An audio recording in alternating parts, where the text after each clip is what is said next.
and welcome. I'm Lauren Fletcher, Vice President of Content at Bobit Business Media and lead editor on WorkTrack. I am thrilled to be here with you for this session, Progressing Toward the Future of Commercial Vehicles. This is a big open conversation about where the industry is headed and how progress looks different depending on your business, your people, and your goals. We're not talking about the future as some distant horizon. We're talking about what's happening right now, what's holding us back, and where the smartest opportunities are. I'm not here alone. I'm joined by three powerhouse voices in the commercial vehicle ecosystem, Dania Rich-Spencer, Candy McCollum, and Nicole Combs. They each bring incredibly unique insights from hard data to customer consulting perspectives to real-world dealership and fleet trends. Together, we're going to unpack what progress really means in today's really unpredictable landscape. We're also going to leave time at the end for your questions, so please drop those in the chat throughout the session. Let's start by having each of you briefly introduce yourselves. Dania, why don't you go ahead and kick us off? Oh, thanks, Lauren. I'm Dania Rich-Spencer with Escalent. I'm a strategic advisor to our Fleet Advisory Hub, which is a dedicated community of about 12,000 commercial vehicle and fleet decision makers, representing well over 1 million vehicles. We engage with these folks on a regular basis, usually a couple times a month, covering a variety of topics and an emphasis on emerging technologies.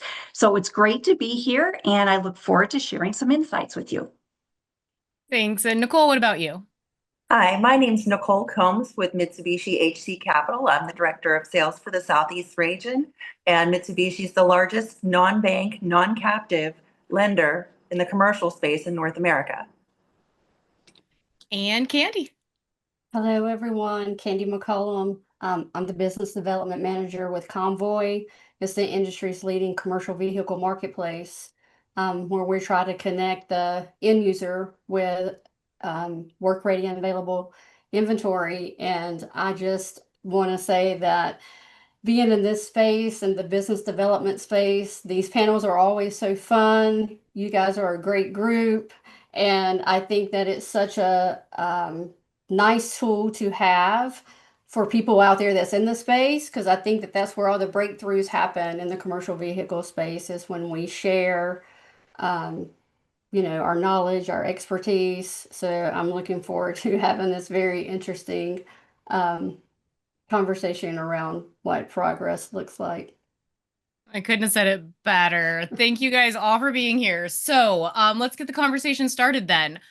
We've heard a lot about technology adoption, AI, blockchain, telematics, electrification. I mean, the list goes on and on and on. But what we want to talk about is, what does progressing really look like in this space? So with that in mind, we're going to jump right on in. And Dania, we're going to kick this one off with you. How is technology shaping the future of commercial vehicles and fleet businesses today? Thanks, Lauren. So when you think about progressing, I feel like we're progressing into phase 2 of how the industry is looking. Certainly technology has made the industry cleaner, safer, smarter, more efficient.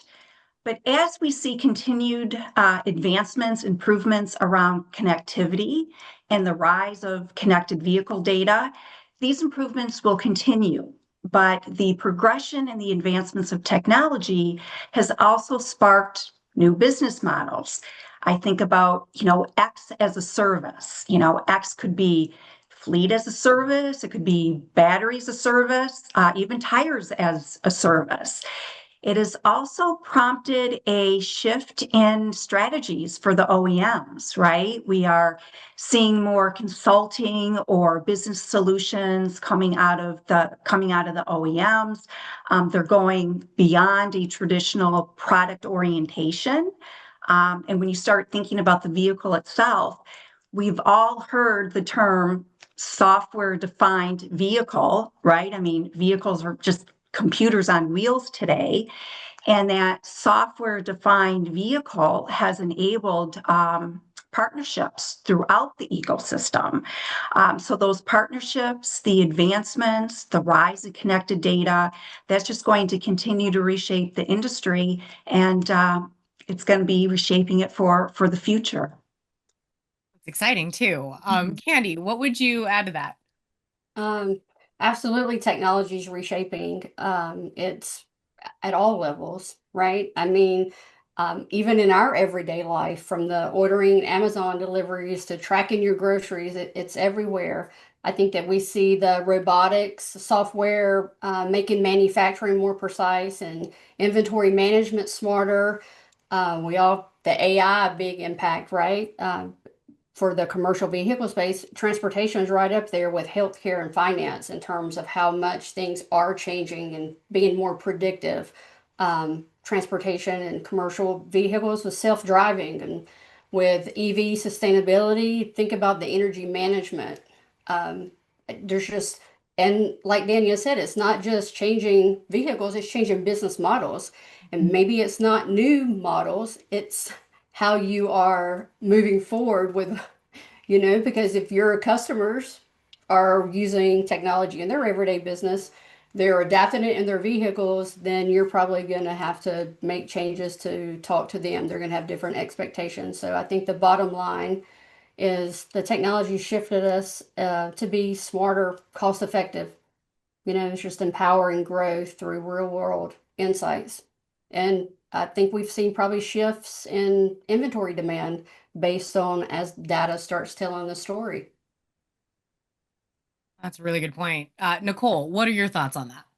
I think that those are excellent points. And to add to that, from business models today, with the advancements in technology, from a consumer to business to delivery standpoint, it drives our need to desire and want more because the bar has been raised.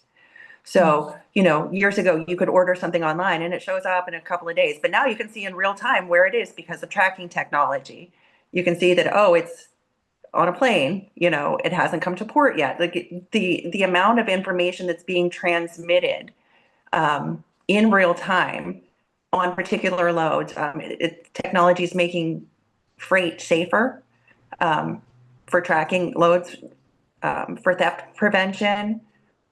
We've got the remote diagnostics that help reduce unexpected breakdowns and keep vehicles running smoothly, predictive maintenance, AI. They're absolutely becoming smarter, safer, and more efficient. I think, one of the things that I heard through all of these answers was a really interesting connection to, the fleet and vehicle business industry, because while our businesses are able to see where their vehicles are, the consumer expectations are also expecting to see those same insights down to where the delivery driver is on the street. So you can plan around that. They're really expecting the transparency, I think, that comes with the technology as well. So now, once we start looking at adoption trends, the next big question, I think, is whether the market's really ready for all this innovation. What are the strongest signals that the industry is truly ready to adopt advanced technologies like AI or blockchain? Candy, let's kick this one off with you. Well, I think it kind of just goes what we just came out of, right? I think the strongest signal is from the commercial buyer, right?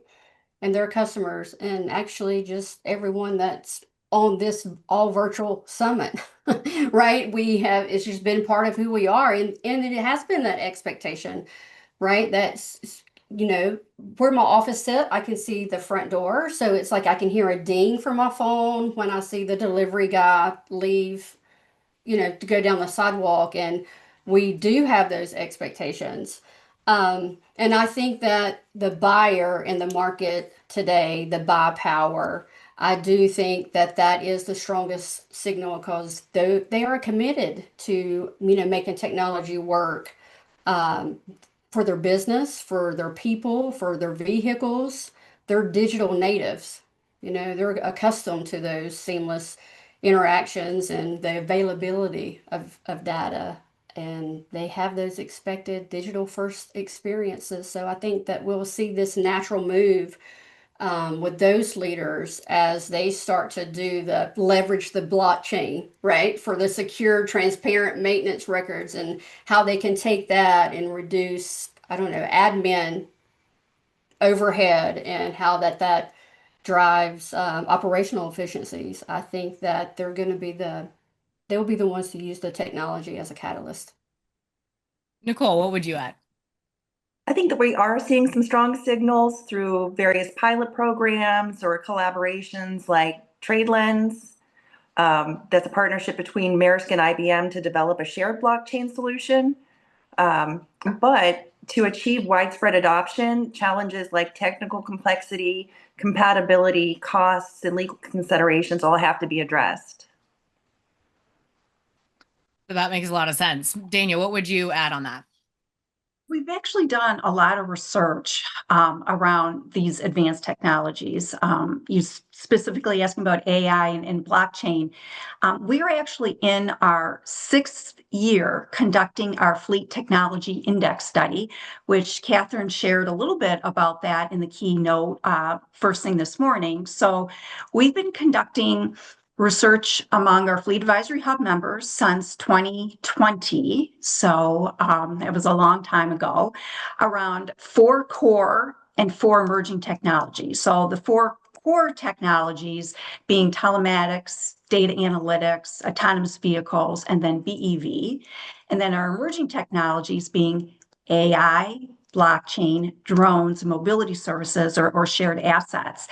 And Escalent has created an index score. We call it an FTI index score. How clever, creative. And it is designed to gauge market readiness, expectation for adoption. But it's unique because it takes into consideration the market and the current business conditions or the current business environment.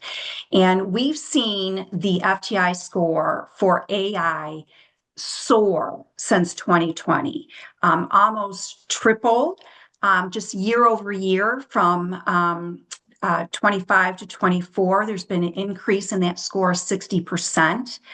Adoption, I mean, AI is all the buzz, and I'm sure our audience members are dealing with AI in one form or another. Adoption has doubled over the last year. So there's momentum around AI. And one of our learnings is we kind of binned AI into our emerging tech bucket, back in 2019 when we were designing this.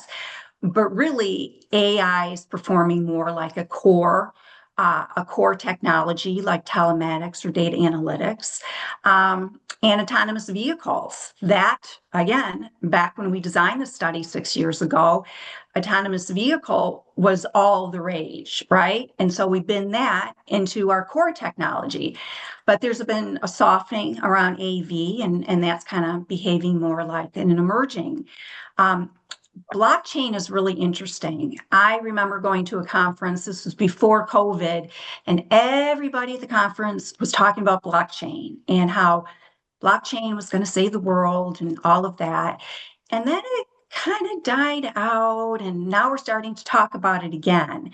Our Fleet Technology Index score for blockchain comparatively, especially to AI, is much lower. But we are still seeing an increase in acceptance, readiness, expectation for adoption.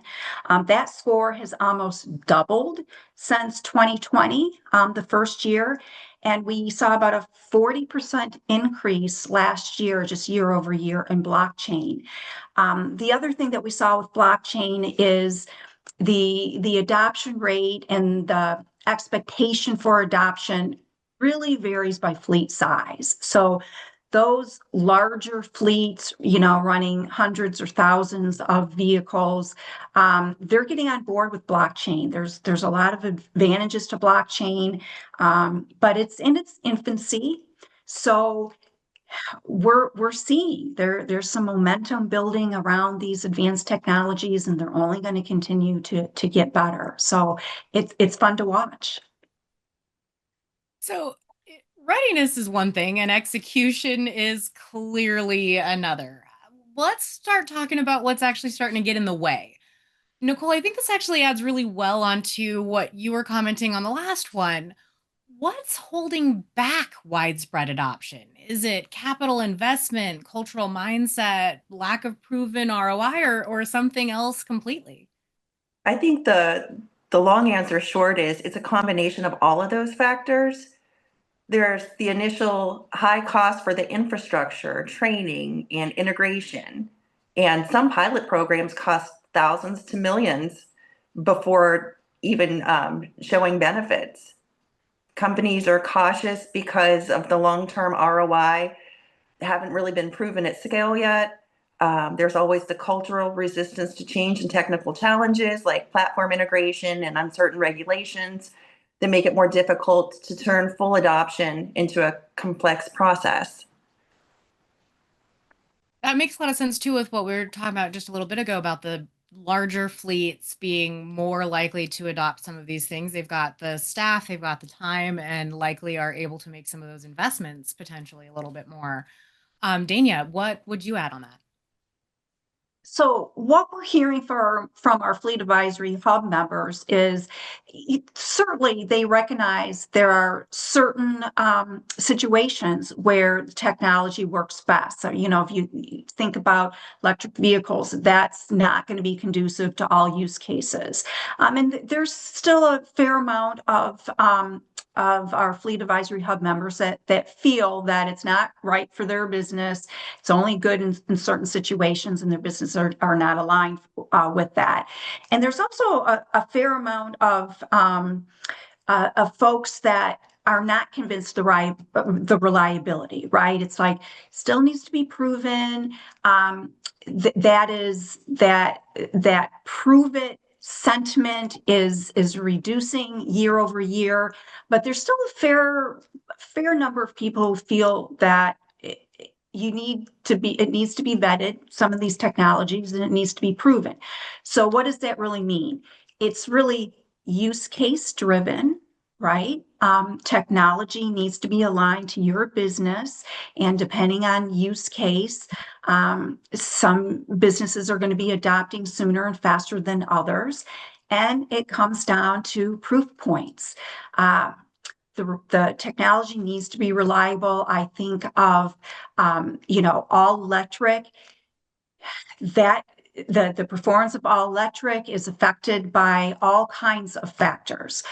Think about autonomous vehicles. Well, they have to work in all conditions, all those cameras, all those sensors, they have to be, operating in all weather conditions. So we're moving in that direction, but it's some things don't change. It's still use case driven, and decision makers have to be convinced of not only the reliability, but the dependability, and it's got to be, of course, a quality, high integrity product.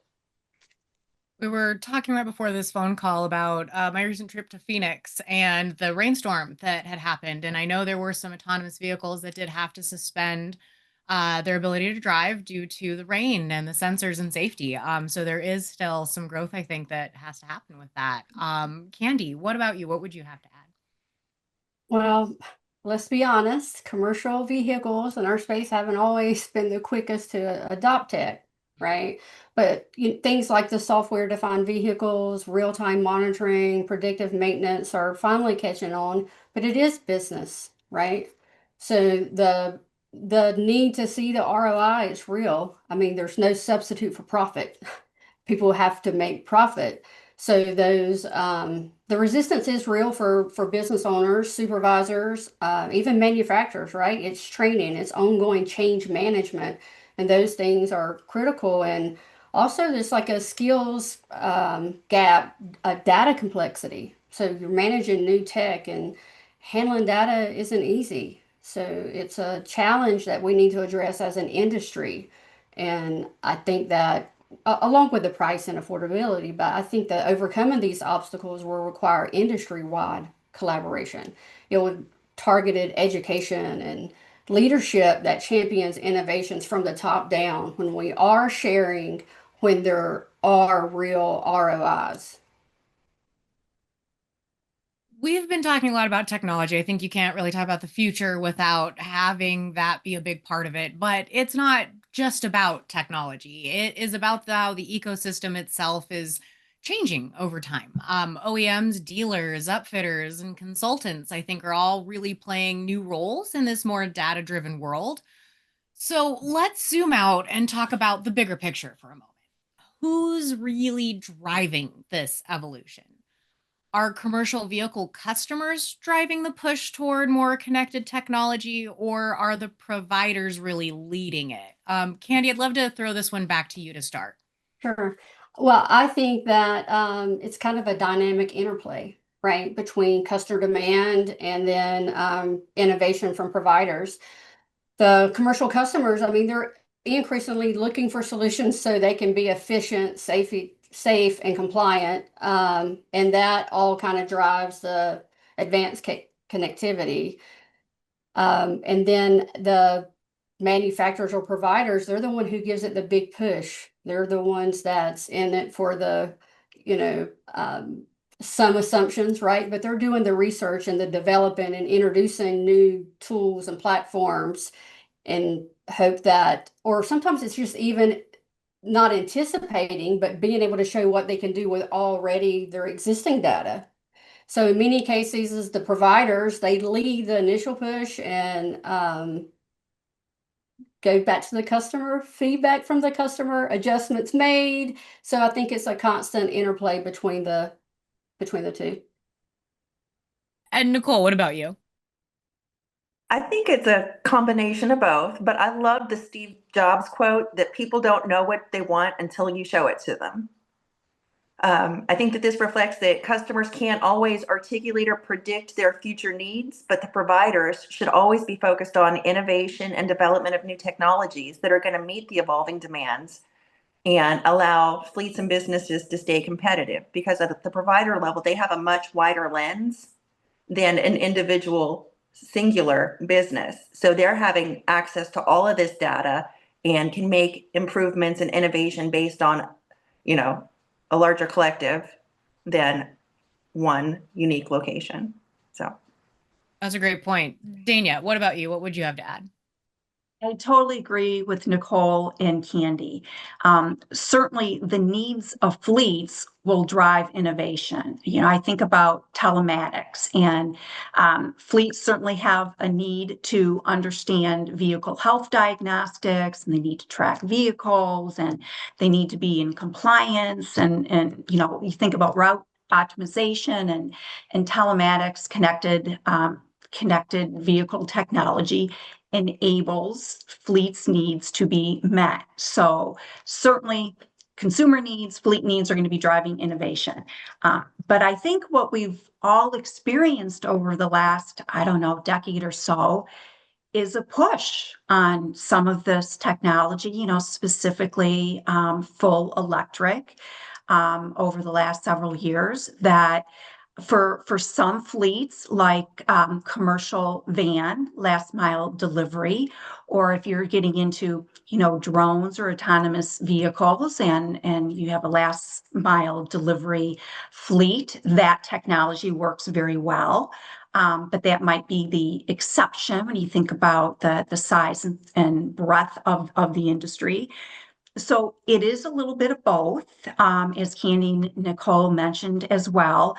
But I'd like to also mention that innovation isn't always about a brand new widget or you know, a brand new entry.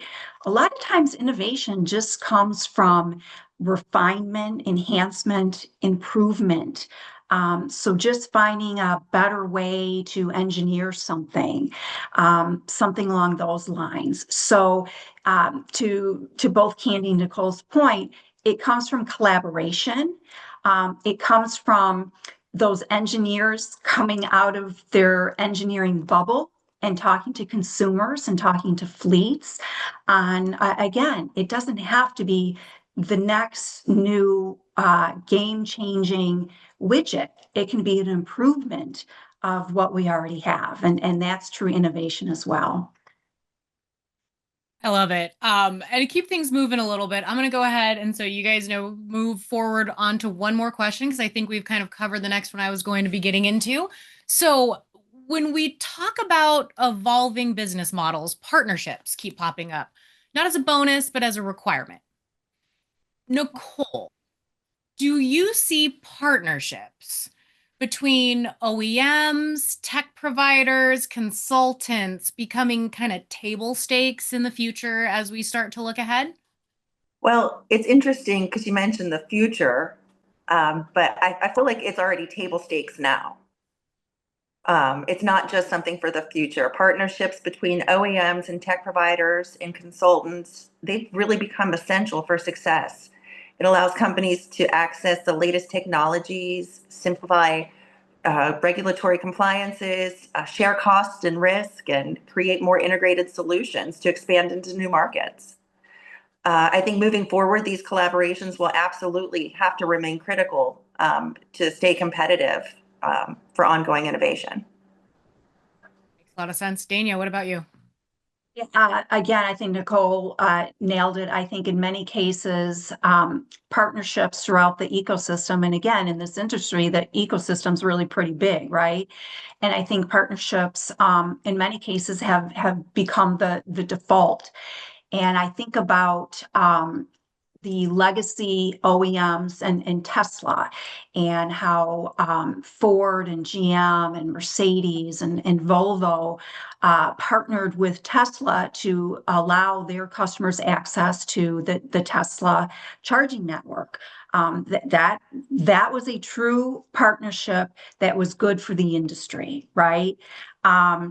I also think about the legacy OEMs partnering with the AI providers, right? This is, again, that was something out of the core competency of a traditional legacy OEM. I think of international partnering with an AI company called Plus AI, Hyundai as well. Hyundai partners with Plus AI, Kodiak and Roush.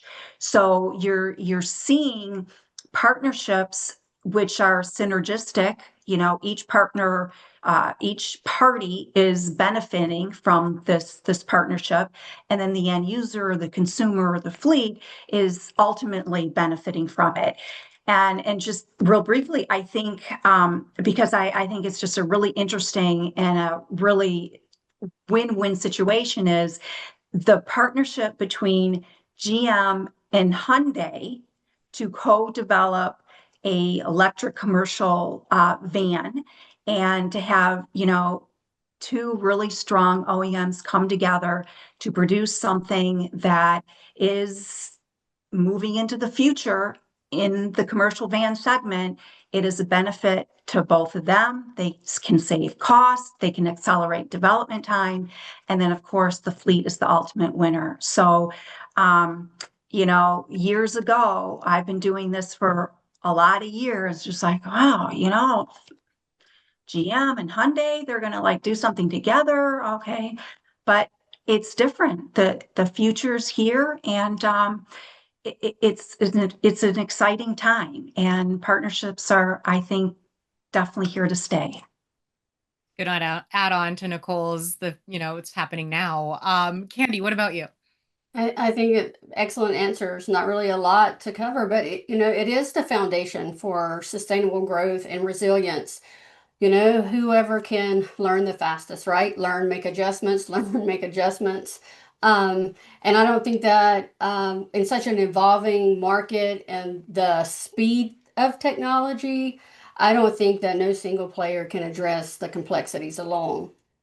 But when they were talking, it made me think about partnerships internally, right? So maybe it's not another company, but it's removing those silos sometimes that are inside your own company, where you have people doing duplicate jobs, right? Or data not being shared. So just creating partnerships and visibility inside can also be very beneficial and help you remain relevant and competitive on its constant change. So I think it's just about flexibility and collaboration and knowing your customers. So when you're working together, whether that's internally or externally, right? You're just embracing and you'll come out ahead. So we've moved from product-driven sales towards service and data-driven value. The question is, what's actually creating measurable business impact, I think. So let's talk about where the rubber meets the road. Are all of these new tools actually paying off? Candy, I'm going to turn this one back to you. Are today's technologies really making vehicles and businesses better or just more expensive to repair and insure? Yeah, well, that is an excellent point. I've had some personal experiences lately, and it made me question just as an individual, right? But I think that today's technologies, they're indeed transforming vehicles and businesses, and improvements that we've already discussed. But they do lead to higher costs, higher repairs, higher insurance expenses due to the complexities and cost of specialized components. Um, and, like in dealerships, sometimes they're having to buy new equipment to service, right? And there's costs associated with all these. So I think ultimately, while having technology is going to introduce challenges that we have to overcome, and it has to be a balance, right? And I think that for the most part, the balance the does either the safety is outweighing that, or the customer experience. Something's bringing positive, but an unbalanced situation emerges when that cost of the tech outweighs the benefits. And we have to be prepared to recognize this imbalance and those implications. Um, Maybe a cost benefit ratio. And something, again, that I've had personal experiences with recently was windshield replacement, right? And front bumper for a car that has sensor on it, and you can't just replace a sensor. So it's a, $4,000 repair, and, the suggested path forward is contact your insurance. And so if you think about, insurance, they're going to have to start making adjustments, right, to their insurance premiums. So you just have to look at that and make sure that if you're invest this technology, then you're going to need to see this corresponding reduction in accident rates or repair costs, or, it might not be worth it. And I think you nailed it right there with the reduction in accident rates, because at, one point in time, there is going to be, injury, and the cost of injury and time and, everything that goes into that, it can be far more than the $4,000 repair. But is it preventing that? I think before this call, we were chatting about the actual impact of technology, and is it making us safer or is it making us more dependent? Are we remembering to Yes. look over and having that kind of a talk about that? So, Nicole, what do you think about this? I think that it is improving vehicles, and there's a cost to that. Just with like any new technology, there's a cost associated with it. I think it's really important just to scale responsibly, to make that determination of what, where that balance is of cost versus benefit. But the technology is improving safety, efficiency, and data-driven insights, and I think those tend to outweigh the expenses of the repair and insurance. And Dania. I think I totally agree with what Candy and Nicole said. It's, it's yes and yes to your question, Lauren, right?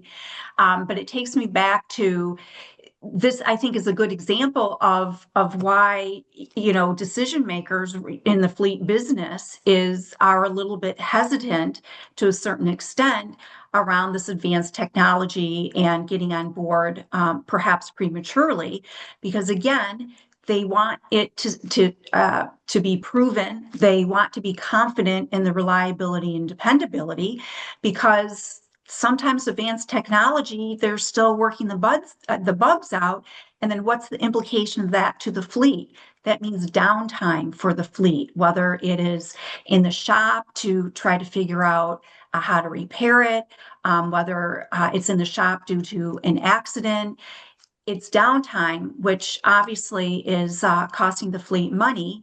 And to Candy Nicole's point, it's that balancing. So there are certainly early adopters, and they're going to be more tolerant of imperfections, and that early adopters in the commercial vehicle industry tends to be the larger fleets. So if a vehicle does go down, they have a backup vehicle that they can turn to, or they have access to access and funds to another vehicle. They have some play when there are failures, but to a smaller fleet, that makes it much more challenging, and they are more likely to wait to get on board with a vehicle that is completely equipped with all the latest and greatest, features and technology. So back to what Candy said, it is about balance. And I think it's another example of not all fleet decision makers are convinced and have a high degree of confidence that the technology is not going to fail. And downtime is not what anybody wants. Absolutely. And I think, one way you can look at it now is data is almost a new currency. I think the real challenge isn't really collecting it, but putting it to work. How can businesses make smarter decisions using the data they're already collecting, not just pile on more and more and more? Dania, let's go back to you on this one. Oh, good question, Lauren. So you may have heard the term drinking from the fire hose. So with all of this connected data, which again, improvements and advancements in technology will just continue to add more data on top of more data. So the volume of data can easily spiral out of control, even for the most experienced, data analyst or the fleet who's used to working with data and telematics data and connected vehicle data. Just the sheer volume can make it unmanageable. And we've actually talked to our Fleet Advisory Hub members about this. And there are some fleets, not all, that do struggle with utilizing their data and using that data to support strong, confident business decisions, just because it's hard and it's really easy to start drowning in data. So, what's the solution to that? How do you drink from the fire hose? Well, it is a learning experience, but you have to be very targeted. You have to step back and say, okay, what are my highest priorities in terms of solving a problem or improvements?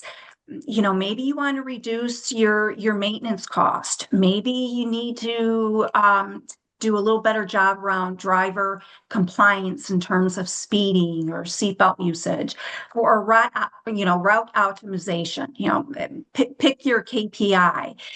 That's the metric, that's the data that you focus on, and you don't get distracted by extraneous metrics, extraneous data. It's really about taking a hyper focus to support that KPI, that goal, that area of improvement. And it's key just to pick a couple. We all want to improve. We all want our business throughout the entire business to be running like a well-oiled machine. But it's very important, especially when you're talking about data, just pick a couple KPIs and stay focused on that data. But I think the fire hose example is perfect, because just like with a fire hose, if you're trying to just spray it all over, it's not going to do very much good. But if you target it and work and focus, you're going to get much better results. That's perfect in more ways than I thought as you were talking about it. Candy, what about you? I think that this is a full organizational kind of thing. I think that you have to foster an environment of data literacy, right? And empower the individual users in your organization teams, and even bring them in. They're if you ever looked at a dashboard, right, of a large fleet, it might be just a little bit overwhelming. So maybe pick one or two as suggested, right, and bring in the people that those things somehow they maybe they don't own that, but they're related to it, right? So maybe it's your technicians or your safety crew, whatever. And then you can take that, they can probably tell you really, really, really quick things, right? That you're not seeing on that. It goes back to the front lines and knowing the people who do this all the time, knowing they're the experts. They're going to tell you, right? And they're usually the last ones that are asked or brought into the meetings or the process decision making. And even with fleets, I think that maybe you could look for providers that want to be a partner for you, right? That is offer scalability to just those one or two things. And maybe that's as simple as a custom dashboard, right? Like just to help you. I think there's, again, I think it's something we have to do as an industry together. I think, we're, whether you're a fleet manager or a, commercial vehicle business provider, we're all having to wear so many hats. That's not something new. It's not probably going to change. But there's the old phrase that's jack of all trades, master of none. That if you get too far down that, trying to be expert at everything, you might not be able to master anything. So focusing on a few things, getting the right people who have the expertise in those fields, I think makes sure that you have a lot more success in the long run. Nicole, what would you have to add? Oh, Candy, go ahead. I was just going to say, just from that perspective, right? So if you took something maintenance wise, right, as an organization and was able to tune that, fine tune that, you could then take that to tie that into if you're a construction company, right, to your timelines, your projects, and total overall operational cost. But I think you have to start little. Nicole.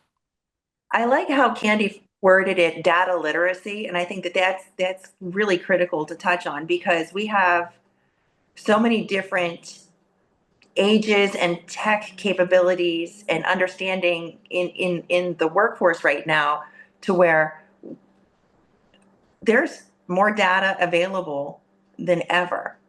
And these technologies aren't necessarily all new, but the amount of information we're able to capture, I mean, and even like a tire sensor or, GPS and for route optimizations and stuff. So we have all of this data, but if we don't have anybody that knows how to interpret or understand it, there can't be any actionable items. So I think data literacy is something that, is very, very important. Okay, so you guys may have prepared a little more for this next question, but as we're starting to get a little closer on time, I'm going to do one question on a bit of a speed round. Looking at the near term, if you had to bet on one innovation that would move the needle the fastest, which technology is most likely to deliver a near-term business advantage for providers? So in a short, close to one word, Nicole, what technology do you think is most likely to deliver a near-term business advantage? AI. Candy? Telematics. Dania? I'm the oddball. I'm not sure it's a technology per se. I think it's going to be providers offering business solutions, in market intelligence, fleet management solutions that's enabled by connectivity in the rising connected vehicle data. Because to Nicole and Candy's point about data literacy, everybody needs some help trying to operationalize all of this data. And I think that's what's going to change the industry. I love it. So commercial vehicles have always been about efficiency and reliability. They're tools for the job that's being done every day. But Progress, as we've been talking about, isn't always linear. And with that, we're going to move forward one more time because there's one question that I want to make sure we get to before we have to wrap up today. And as I said, progress isn't linear, but it's also isn't just about moving fast. It's about really staying resilient when the road gets bumpy.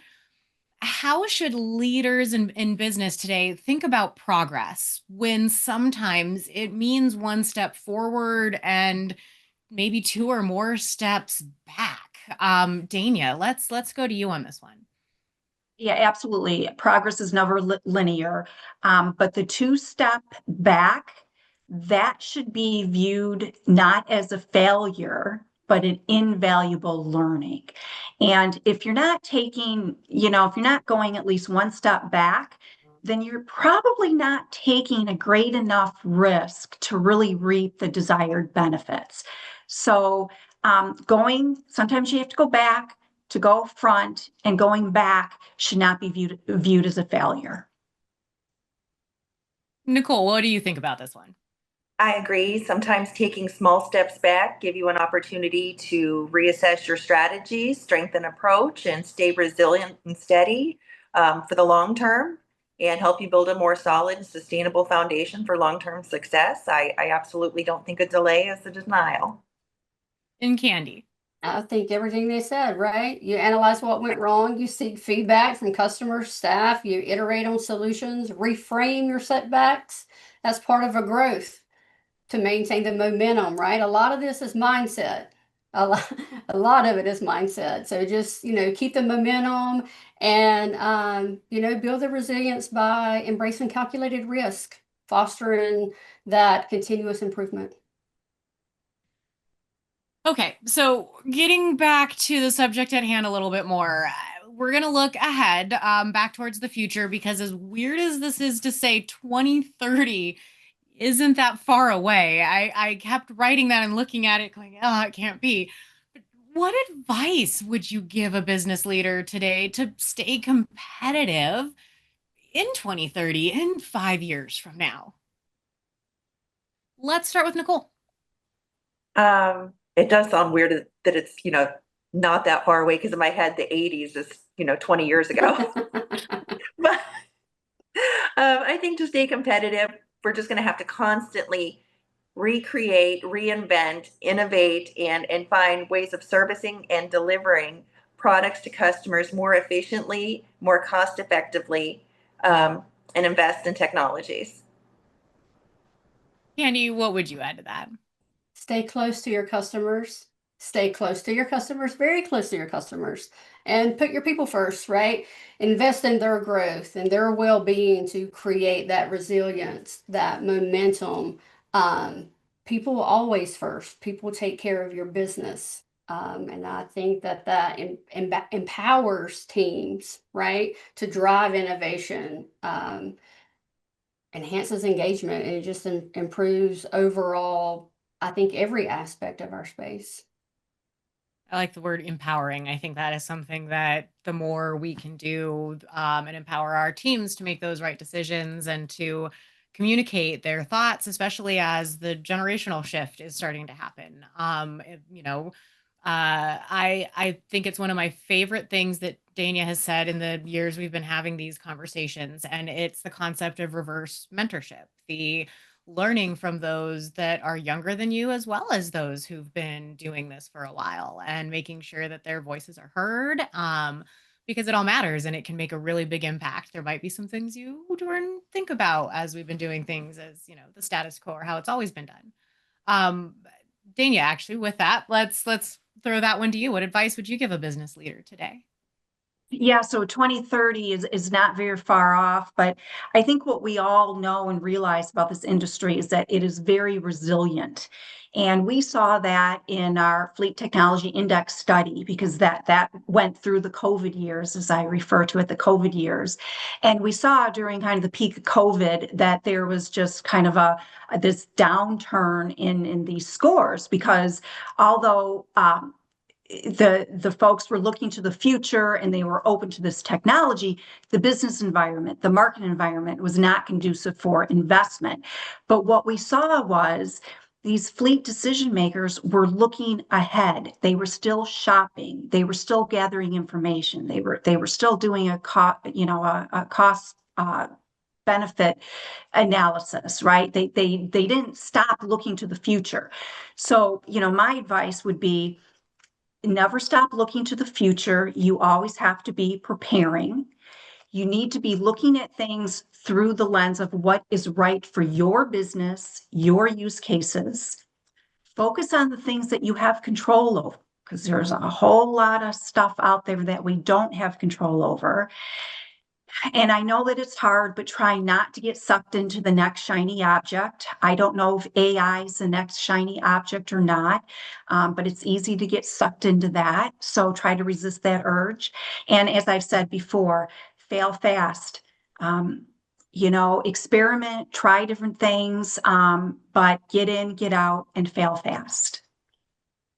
I think fail fast could be an entire conversation on its own, especially in everything that we do and the dollars and downtime and uptime that's on the line when it comes to the decisions that we're making them for the right reasons and having the right data behind it to make those decisions correctly and quickly can really, really make a big difference at the end of a day, depending on the variety of problems that you're having.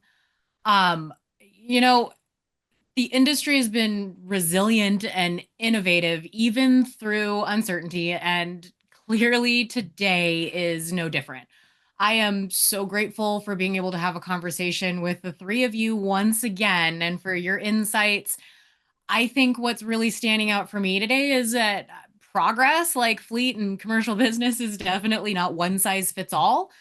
But it's also not just about chasing every new technology either, or waiting too long to give something a try. There's a balancing act that is involved in all of this. It's really about what's doing right for your business with your people and your goals in mind. We've got a moment or two. Is there anything else that you guys would like to add before I conclude today's session? Fantastic. All right. Again, thank you so, so much for all of you who joined us today. Thank you for joining us. After this session, there is going to be a networking session. So once this is concluded, we'd love to have you join the Work Truck Solutions networking session after. And once again, we are incredibly appreciative of all of your time and joining us today for our conversation. So thank you very much, and we'll see you in the networking session.